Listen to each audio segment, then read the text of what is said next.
Ah, hello, dear friends. Today I have my hands on a lovely looking photography book called Memories of Britain Past, the illustrated story of how we lived, worked and played by Juliet Gardner. I picked this book up at my local charity shop. I have a number of them nearby, or thrift stores as they may be known in other countries. So this book takes us through the daily lives of people in England and in Britain during the years of 1930 and 1980, where of course there was a lot of seismic change throughout society through coming out of one war and moving into the other. We have a number of lovely chapters here where we can look at the childhood days, working lives, where people lived out and about, and of course celebrating the different occasions that occurred throughout the years, such as the end of the war and the Jubilee, etc., etc. So hopefully as we flip through this before, we're going to see lovely images like this one here with a 5-year-old, already a champion ballroom dancer, giving a dancing lesson to the boy next door. Lovely little stories like this. I actually haven't even opened this book yet. I thought I'd reserve it until I could share it with all of you. Mid-century Britain from about 1930 through the Second World War up to around 1980 was a period when Britain changed perhaps more definitively and dramatically than at any other time in its long history. I do think that, there are people who would have lived through rationing of food, to seeing somebody land on the moon, to seeing cassettes, to seeing CDs, to seeing MP3s, to seeing digital downloads. It's such a seismic change. But here we start with childhood days. See a lot of these structures around London, particularly East London, where I have lived. They're gas containers. So there's somebody even standing on top of that there. But in here, this is where they would store gas as fuel. And these structures around it supported it. But today, you don't have the gas structures inside. You just have these steel frameworks just propped up like monuments to a previous age. When Florence Rose and Delian Cameron was born in 2010, her photograph featured on the front pages of newspapers the world over. Soft and sweet, her hair little more than a downy tuft, snuggled in a gossamer fine white shawl in her mother's arms. The baby born to the British Prime Minister and his wife seemed like all such newborns, and the pictures of her timeless in their appeal, but gently pull back the shawl and reflect on the changes that pregnancy, childbirth, and the care of babies went through in the course of the 20th century.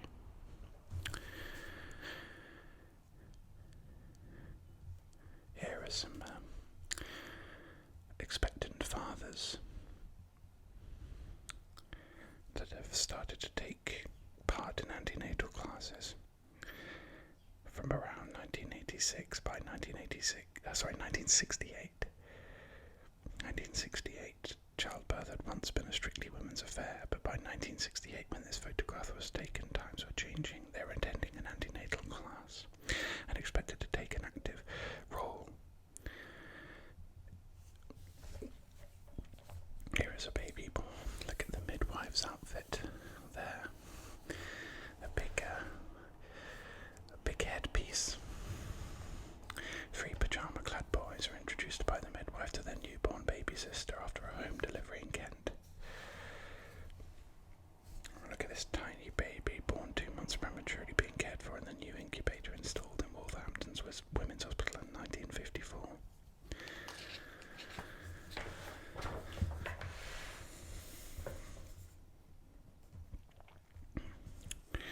Mothers undertaking the changing of nappies.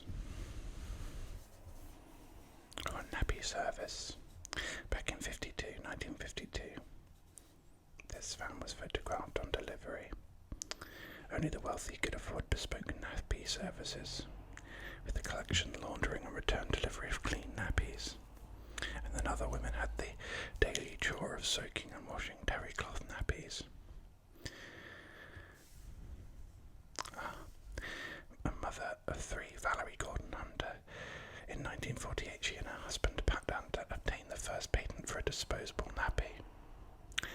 The next year they teamed up with Robinsons of Chesterfield to produce Paddy's, the world's first disposable nappy.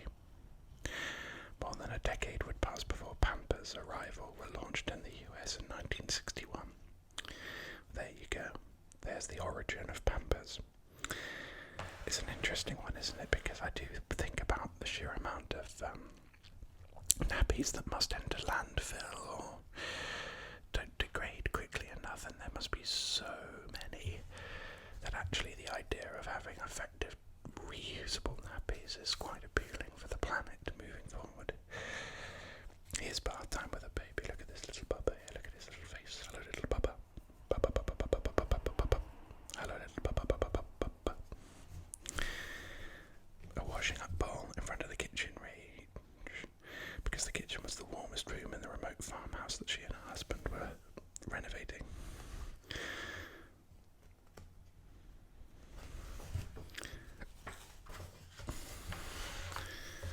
Wow, look at this. A little bit of alfresco babying.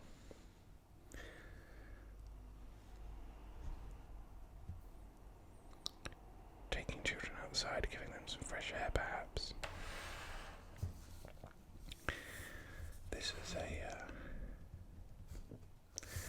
so this is in 1930, keeping in with the 1930s obsession with the health-giving properties of fresh air. They took babies and toddlers outside to soak up the sun. I think today we would recognise the potential dangers of the sun on very fair young skin. Perhaps not be so ready to do that, maybe. Learning to be a dad is a class organised by the Mothercraft Training Society in 1939. Everybody all suited and booted.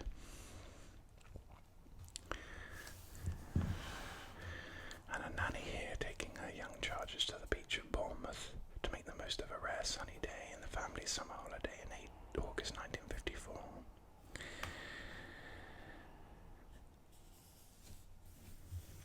Here's a quote. I had access to the nursery whenever I wanted, but you didn't do anything actually with the baby. Nanny did everything. You didn't interfere with Nanny. Which is a bit sad, really. I mean, I can understand entirely why. Every individual has their own individual needs from a personal standpoint. That connection between parent and child is so key. And to kind of delegate that task to another, to a third party, is, to me, seems a little off course. But of course, like I say, everybody has their own needs and musts. Here are lots of prams in the garden of a community centre in Peckham, outside a health centre, founded on the belief that health, like illness, could be contagious. That's an interesting concept. And then here are toddlers obediently undergoing communal body training. Oh wow, could you imagine? I wonder what that smells like in there in 1955. The effectiveness of early regimentation would be queried in the next decade, yes, of course. I mean, anyone who has gone through potty training, I don't think you can really force a child to sit on a potty and do their business.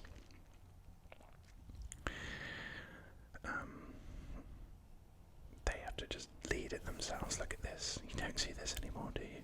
A child appears out of the window of a ground floor tenement flat in the Gorbals in Glasgow in about 1960 while a baby sleeps peacefully in its little pram outside. Very trusting. And here we are off to school. These are children at a Port of London day nursery in Wapping near the Tower of London. They're queuing up to look through a telescope over the River Thames. That is one amazing location to have a nursery. Probably not the best air quality, but amazing for views. You can see the Tower Bridge behind them there.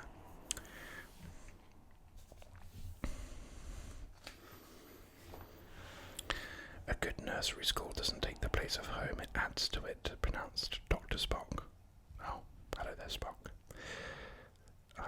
Britain was slow to get to the nursery school habit. Germany, kindergartens or children's gardens had been started in 1837 by Friedrich Froebel, who originally called his initiative a care, playing and activity institute for small children. Oh wow, look at all of these images. Dressing up. Roller skating, playing a ball game with roller skates. I love these old cars. These little racers. Classic dolls, of course. Look at that. Oh, the introduction of video games. That child is playing noughts and crosses. Or tic-tac-toe. And Lego, of course.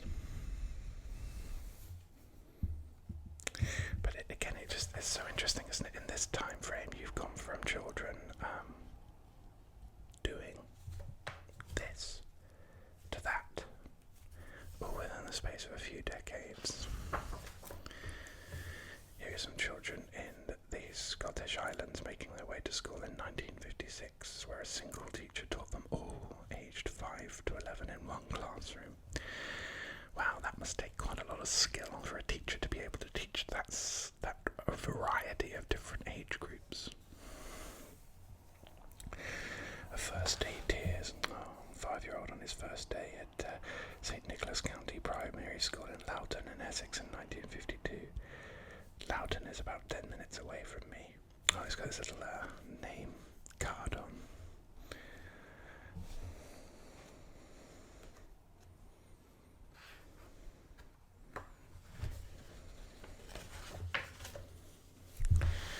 This is a convent school, a busy London street in October 1959. A nun from Tyburn School teaches her pupils to skip. The school had no playground, so the children had to spend playtime indoors. Then local shopkeepers gave the school permission to use 5 square yards of pavement. Sister May Philippa, the headmistress, was delighted, saying, "Perhaps one day we will have a real playground." That really is a case of make do, isn't it? Shops have to let you use the pavement or the sidewalk outside their establishments for you to just play outside. Some classic sports day activities, an annual ritual at most primary schools. Here's a sack race, classic sports day activity. And here girls aged 10 to 11 compete in the 80-yard dash at London's White City Stadium in 1954. That's quite a turnout. I never did a sports day in a stadium. That would have been quite amazing, wouldn't it? I think that's what one thing that I always marvel at, for example, in countries like the US, where college football and sporting events have similar levels of turnout and attendance to major professional sporting events. It's incredible. Here's the gym horse. A PE class here in February 1940. Look at the shorts. That looks like they're using their tie as a belt. Very interesting PE fashion. Quote from George Bernard Shaw here. There is, on the whole, nothing on earth intended for innocent people so horrible as a school. To begin with, it is a prison. Well, George Bernard Shaw obviously felt quite strongly about that then. Do you agree? I think it's one of those things that at the time you certainly feel that way, but then looking back on it when you're an adult with adult responsibilities, you think, well, maybe I should have thought or realised that the freedom and the innocence of the time a little more. Here are some children taking exams, classic. A teacher supervising children in a large, airy classroom in Stevenage, which is one of the new towns built to house bombed out Londoners after the Second World War. Get quite a lot of that relatively new, towns that were developed in the 50s or 60s, produced because of being bombed out. Here we have some examples of older education. A master at Manchester Grammar School oversees a group of sixth form pupils working with microscopes during a biology lesson in 1950. is a chemistry class in London in 1960 where the photograph was used as an article to promote the merits of co-education, which argued that the presence of girls in the classroom had a steadying effect on the boys, though that was not necessarily to the advantage of the girls. Right. Interesting interpretation. Here we have pupils of Harrow School filing past their headmaster on Founders' Day in 1954.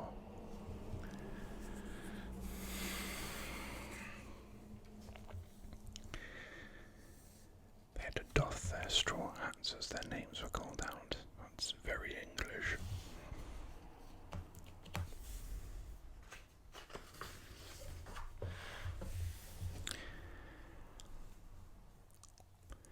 Lovely photograph here of unconventional playground. During a break in 1959, pupils at Barnum Village Primary School in West Sussex revel in the challenges presented by an assemblage of old tyres, rope ladders and ropes slung between trees.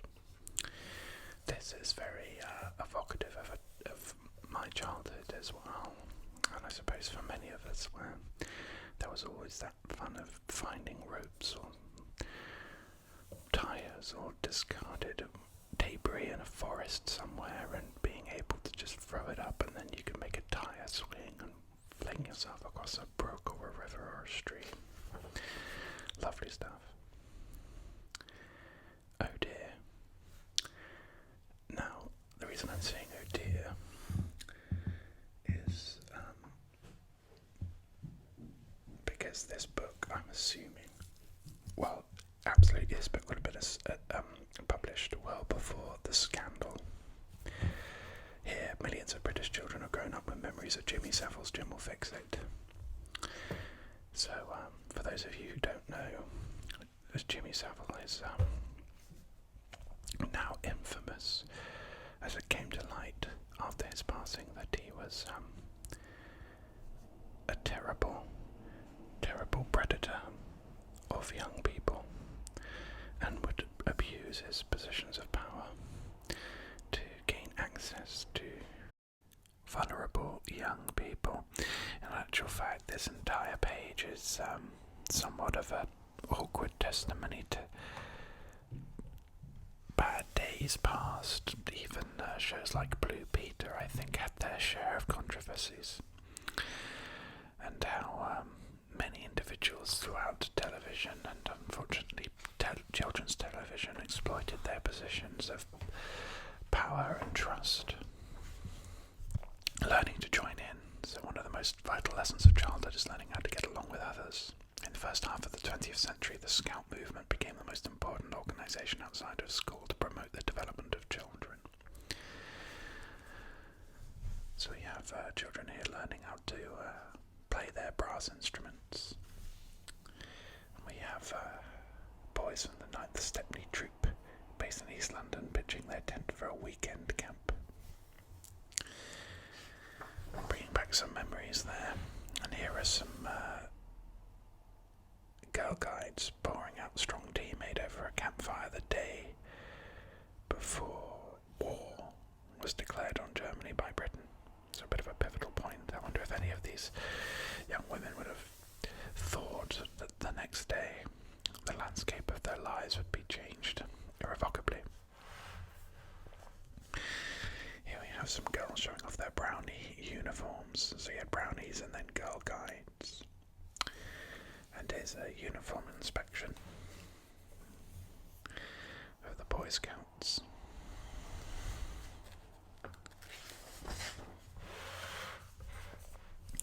Got a colour image here.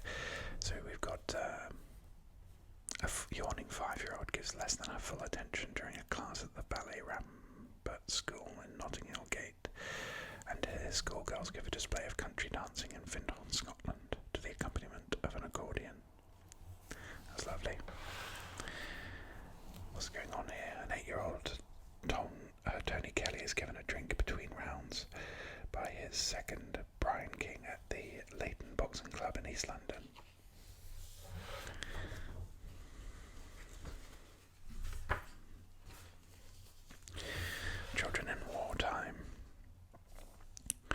So this is children being evacuated from London at the outbreak of the war.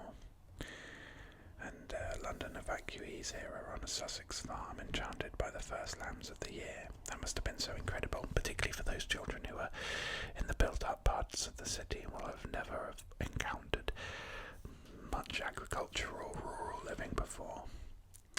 But here are some children who have stayed in London. They're picking up anti-aircraft shells. And children wearing tin hats, chasing after a carriage. And here's a girl holding onto her doll in the middle of a bomb-damaged home. I mean, that is devastating, isn't it? Could you imagine today? Well, of course it's happening in places around the world to this day. Young children, innocent children being subjected to horrors and the destruction of their homes. Teenage dreams. Look at these kids here. Skinheads wearing a uniform of Doc Martens, boots, jeans and braces, posing for the camera in 1983. And a teenage romance in 1951 in Holt Hall in Norfolk.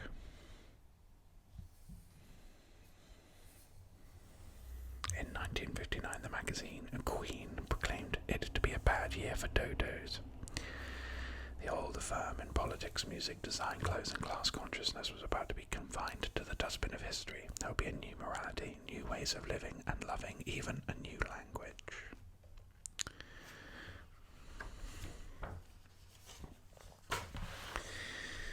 Now we have a group of Cambridge undergraduates here taking a break from punting on the River Cam to enjoy a sing-song. Here's a rather bleak quote from a typical teenager interviewed by Queen magazine in 1959. I'll expect I'll be dead by the time I'm 30. We all will. I suppose that's probably a hangover from the war and mortality. Being confronted with mortality at such an early age. Here we have the young military men on their way to a camp in Purfleet, Essex, to take over from striking gas workers. Ban the bomb. A big campaign for CND, campaign for nuclear disarmament.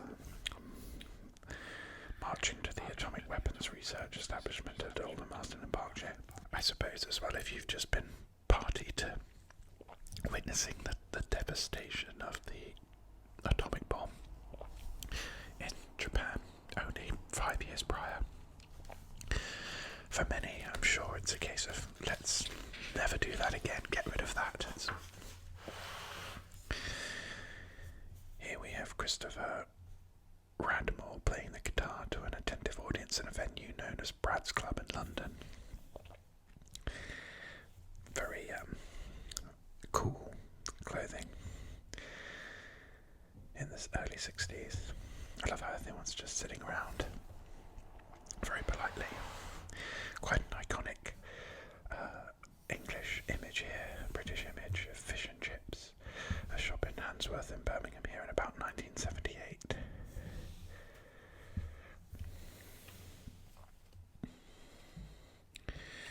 Fashion designer Mary Quant speaking in 1965. Adult appearance was very unattractive. I saw no reason why childhood could not last forever. True that. And here is a hippie-dressed couple at the Crowder free concert in Hyde Park in 1971.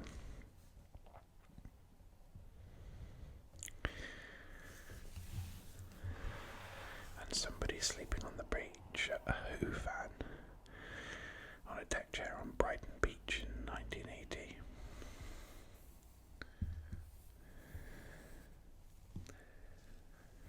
Here is an anti-drug poster.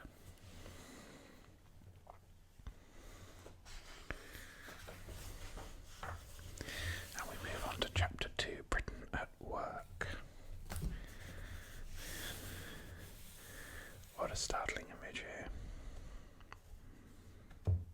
Miners going down pit.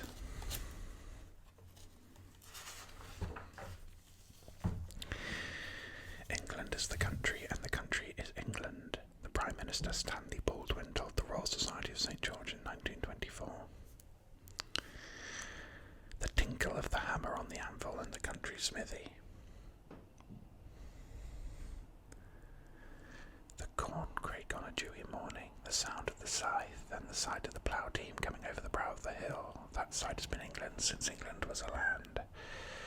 True indeed.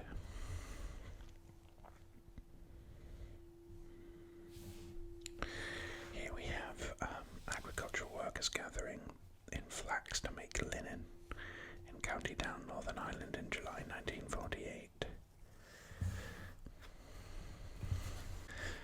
Here we have sheep in the Lake District being sheared. And over here we have the men of the Nelson family of Leyland, Lancashire, working as blacksmiths, shoeing a farmer's horse. And a river harvest, the North fisherman photographed in 1932 as he works on a conical willow butcher, baskets used for catching salmon and eels. They literally don't make them like that anymore, do they? Seeing fishing taking place alongside rivers. Here's harvest time. Shipton and the Gloucestershire Cotswolds breaking for tea during a bean harvest, and there are prisoners of war. Around 2,000 men captured in the North African campaign at work in an English hayfields. Many farmers welcomed them to plug the gap of agricultural labour in wartime Britain. A nettle drink homebrewed 3D per glass. Granny's homebrewed nettle drink, what a picture. The manufacturers of Granny's homebrewed nettle drink await customers outside her Lancashire shop in 1954. Going on holidays. Some hop pickers arriving at a hop farm near Maidstone in 1950. There's a veteran hop picker. 1954. Picking up hops into sacks to be weighed on a farm at Paddockwood in Kent, part of the Whitbread Brewery. So this is interesting. I didn't actually know this. Summer holidays for many of London's East Enders, at least up until the 1950s, meant just one thing: hop picking in the Kent countryside. The main workforce consisted of women who took their children with them, and as the harvest lasted for about 4 weeks from the end of August, that meant many children missed several weeks of school each September. The menfolk would come down to join the family at weekends, or if they were unemployed or working as casual labourers, they might come for the whole working holiday in the fresh air.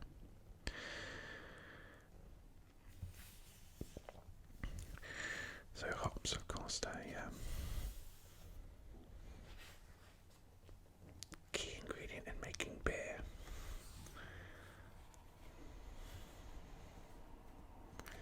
Quite an industry around it, lunch being prepared in an outdoor kitchen, and a creche run by the Salvation Army for the pickers' younger children on a farm in 1936. Here we have the postman on his delivery round near Windermere in the Lake District at Christmas 1938.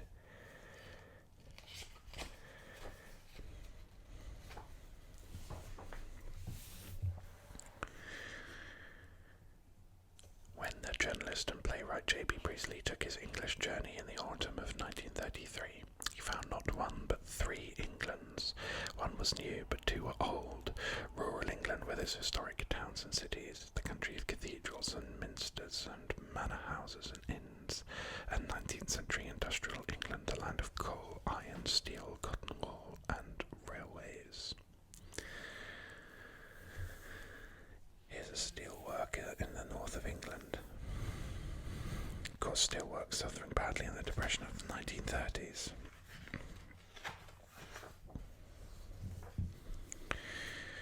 Here's a row of workmen balancing on suspended planks, scraping the sides of the starboard bow of the Cunard white liner Queen Mary in the preparation for a coat of paint. It's huge, isn't it? Here we have a cigarette clenched between the teeth of a shipyard worker. These are great images, aren't they?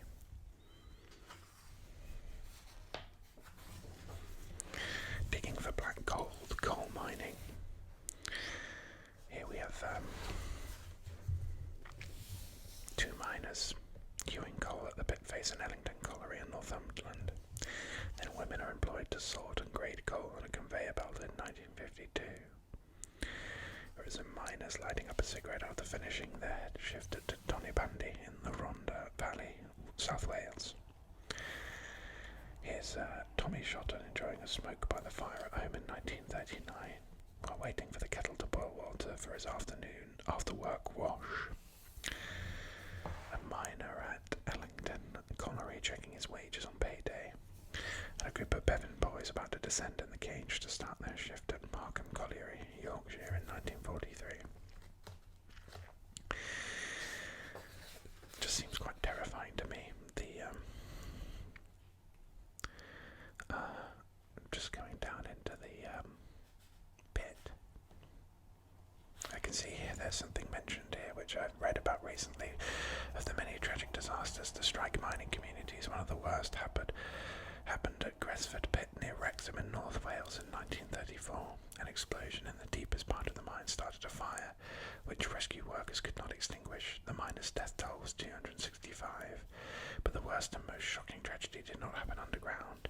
In October 1966, a slag heap slid down on the mining village of Aberfan in South Wales, burying the village school and wiping out almost an entire generation of children. A truly, truly tragic and horrific event.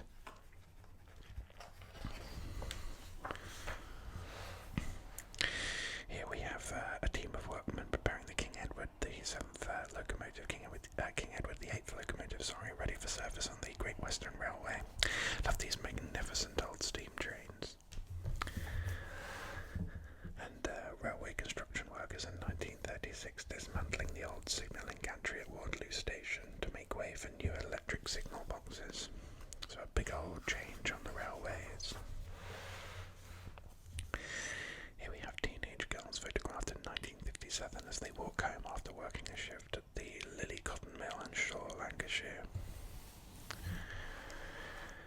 Factory working, and Mrs. Evans a cook and her daughter Margaret a parlour maid in September 1937.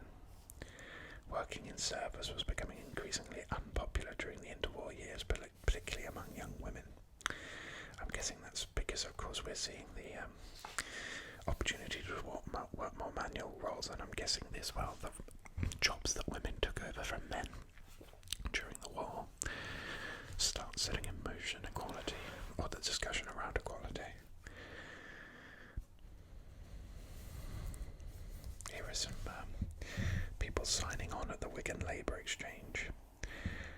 So huge rates of unemployment, particularly amongst the industrial north, as work was being outsourced to other nations and relocating all around the world and the country. Here are some women, 3 Scottish fisherwomen carrying tubs of freshly caught herring to the cleaning sheds at Great Yarmouth during the autumn herring season in 1937. Great Yarmouth in Norfolk, of course. And just like I mentioned a second ago, here we have work in wartime. In 1946, the novelist E.M. Forster wrote of the Second World War. This was total war. Everyone was in it. Starting with conscription for men, the coalition wartime government would eventually call on all able-bodied citizens to do their bit, whether it was needed.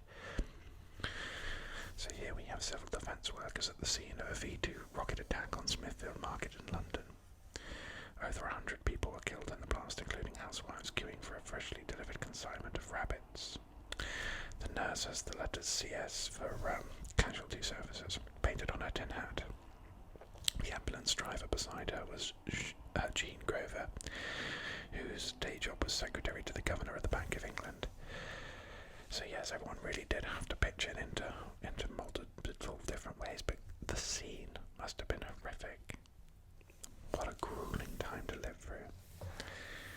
Here is a worker making a bomb in November 1941 in a munitions factory somewhere in England. Obviously, precise locations of the factories are never specified for obvious reasons.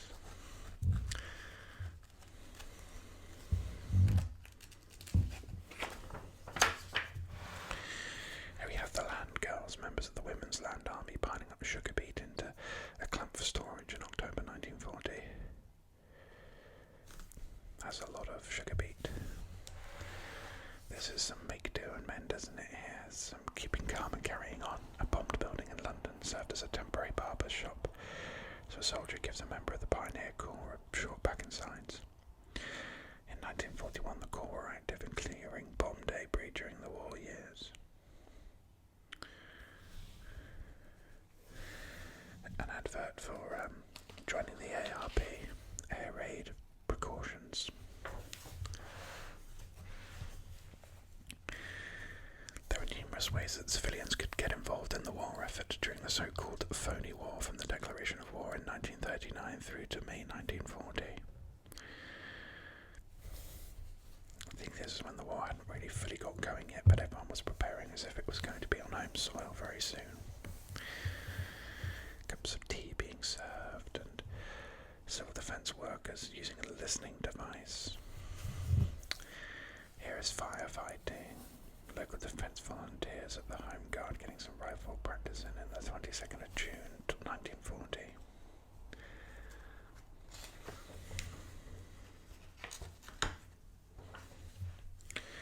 So the face of Britain was transformed, sometimes literally, by the post-war construction boom and new industries manufacturing consumer goods.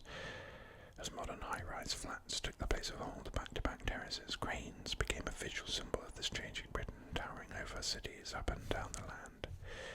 And they still do today. Here is a man building a furniture-laden handcart past apartment blocks under construction in the Gorbals area of Glasgow.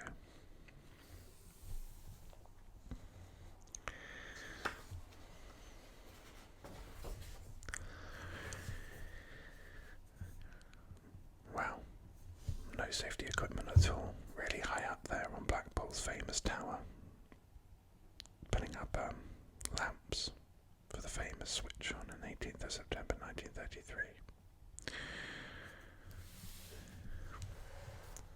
The production of cars here, Jaguar cars on the assembly line in 1957. Oh, I didn't know that they initially made motorcycle sidecars before moving into the luxury car market, employing the name Jaguar in 1935. That's quite a pivot. Workers icing fancy designs onto Easter eggs at a Bedford factory. In the 19th century, women's nimble fingers had been required in textile production. In 1936, when this photograph was taken, there were still plenty of uses for such skills in light industry. Not sure how I feel about that description, but yes, I was born and raised near Bedford, so it's nice to know that there are all these industries. We're represented here by Easter egg production, which is quite lovely. Apt for the time of year of recording as well. And here are a group of workers assembling washing machines in an aircraft production factory. By the time the changeover from wartime to a peacetime economy was already getting underway, using these huge spaces to produce things on a mass scale, in this case washing machines instead of aircraft. We have the typing pool at Unilever. And the weekly treat of the long line of hairdryers in this ladies' hairdressing salon could handle more than 300 clients a day. The shampoo and set became a regular part of their lives. I suppose a good place to go and socialise. And the service industry as well. A stewardess serves the meal and pouring champagne for passengers on board a Boac Britannia in 1956. Is that a plane? Yeah, it must be a plane. You can see the luggage compartment up above. Very fancy. Actual metal cutlery, you definitely wouldn't get that in this day and age, would you? And a woman serving tea to shoppers, queuing outside a Baker's department store in Kensington while they wait for the sale to begin. That's a lovely service. Why aren't we seeing that anymore? Top right here, a B-medalled commissionaire, is that how you say it? At the London Palladium. And snacks and drinks offered for sale on the platform at King's Cross Station. The celebrated photographer Bill Brandt took this picture of nippies or waitresses at Lyons Corner House on the cafe's opening day. And a shoe shine. This is the elaborate dress and uniform. It's so interesting. Of course, we have here the failure of the general strike in 1926 dealt a heavy blow to the trade union movement, but the economic troubles of the Depression years revived its fortunes. The class divide was put aside due to war, and workers joined forces with government to defeat a common enemy. Unemployed men on a hunger march in 1935 passed through a British town on their way to London to draw attention to their plight. And here we have 2,000 members of the Electrical Trade Union on a march in London on the 13th of February, on strike for better pay. It's just a shame how much history repeats itself, isn't it, that people forget about the importance to give people an opportunity to live a comfortable and,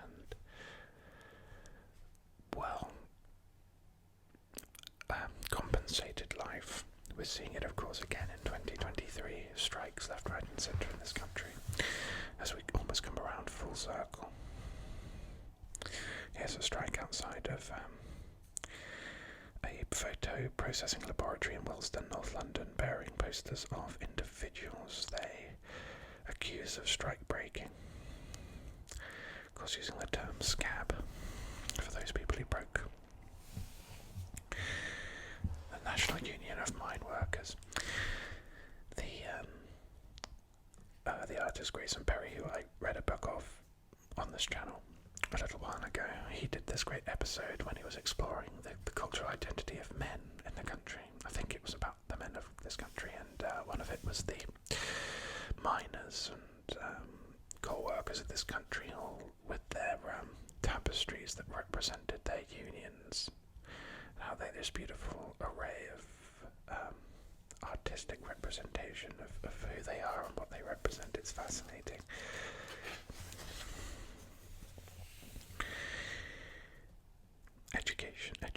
Education was as much a middle-class mantra in the interwar years as it was in the final decade of the century. Study was the road to qualifications and a professional career, but the path to social mobility remained an uneven one.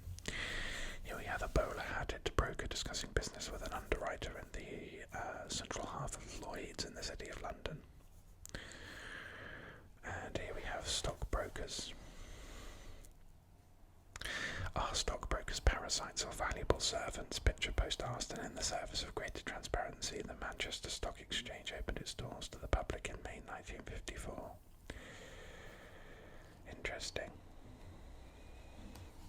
Interesting that that question is again being asked today. Studies and concentration. Law students at the Middle Temple Inn in London preparing for the traditional rites of being called to the bar in 1951.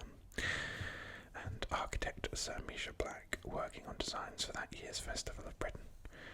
So, great photo that.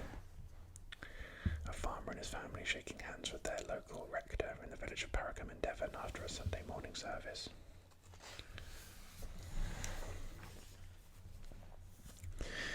Here we have the all-male team of journalists that work in the newsroom of the London Evening Standard in 1975. And the television presenter Robin Day waiting to go on air in the independent television news studios in 1957. Sir Herbert Manzoni, Birmingham city surveyor and engineer here, and Mr. Shepherd of Fiddler, the city architect, photographed in 1954 the scale model of the new ring road scheme and development they were planning for the city.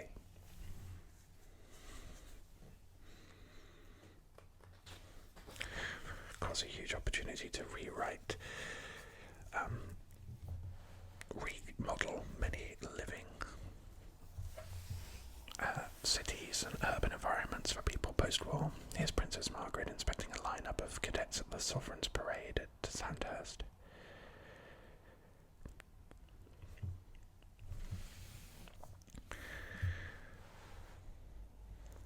A teacher helps a pupil with his work in the classroom at Walsgrave Colliery School near Coventry.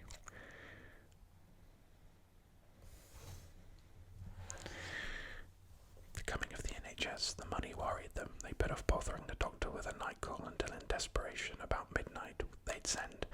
But if they couldn't pay, we never charged them. Of course we didn't. So one doctor told Jonathan Gathorne Hardy, recalling the life of a GP in the 1930s. He went on, when I came here, a farm worker in Lincolnshire was paid 28 bob a week. That was their wages. You couldn't charge people on that. In many many cases they had friendly societies and they paid a penny a week and the doctor got a retainer, so much a quarter. You'd have to have a whole lot of patience to make anything at all, but the whole thing has changed. It had to, because it's been realised that the health of the community is not the business of an individual. It's the charge of the state. It must be. That's not socialism, it's common sense. It must be, and that's how the national health was started. Wise words there. Can you monetize the health of other people? No. And here is a GP, a general practitioner, discussing symptoms with a patient in his surgery in 1950. 4 years after the National Health Service Act agreed that medical treatment would be free at the point of delivery. Can you imagine the seismic change there? That you could now go and visit a doctor at any time for anything that you needed. Just like entering a completely new world. As a nurse, an infant ward, and student nurses studying in the School of Nursing.